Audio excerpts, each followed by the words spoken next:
Hello साथीहरू, स्वागत छ मेरो अर्को ब्लगमा। आयो अर्गानिक मह। ए त कालो कालो छ त। यो कालो कालो यतिखेरको मह चाहिँ कालो कालो हुन्छ। कुन सिजनको चाहिँ गोरु हुन्छ?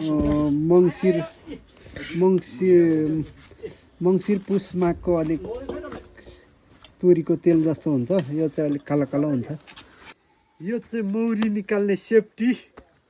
यसरी पन्जा लाउने, यसरी टोपी लाउने अनि मौरीको सेफ्टी हुन्छ। यति भयो। यहाँ चाहिँ हामीले मौरी भगाउनलाई मह काट्नका लागि यो धुवादानीमा सामग्रीहरू लगाउँदैछौँ। यसलाई चाहिँ धुवादानी भनिन्छ साथीहरू। यो चाहिँ साथीहरू मुडेघार हो। मुडेघारमा चाहिँ यसरी निकाल्दै हुनुहुन्छ। अघि तपाईँहरूले मुडेघार देख्नुभयो साथीहरू। यसलाई चाहिँ आधुनिक घार भनिन्छ। अनि यो चाहिँ आधुनिक घारको मह हो। आधुनिक घारमा चाहिँ यसरी नै मह लगाउँछ। अनि यो चाहिँ महदानी भनिन्छ साथीहरू यसलाई। अनि यो महदानीबाट चाहिँ यसरी मह निस्किन्छ। यो चाहिँ मह काटिसकेपछि मौरीहरू यसरी बाहिर बस्छ।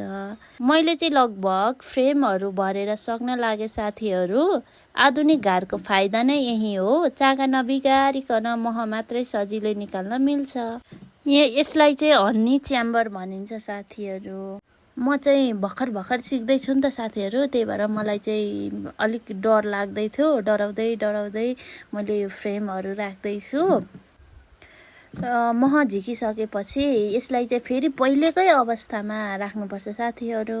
मलाई पनि सुरुमा चाहिँ मौरीको छेउमा जान डर लाग्थ्यो। त्यसलाई चलाउन छुन डर लाग्थ्यो। तर अहिले चाहिँ भने डर लाग्दैन। मैले सबै फ्रेमहरू राखिसके साथीहरू। अब यहाँ मैले टप कभर लगाउँदैछु साथीहरू।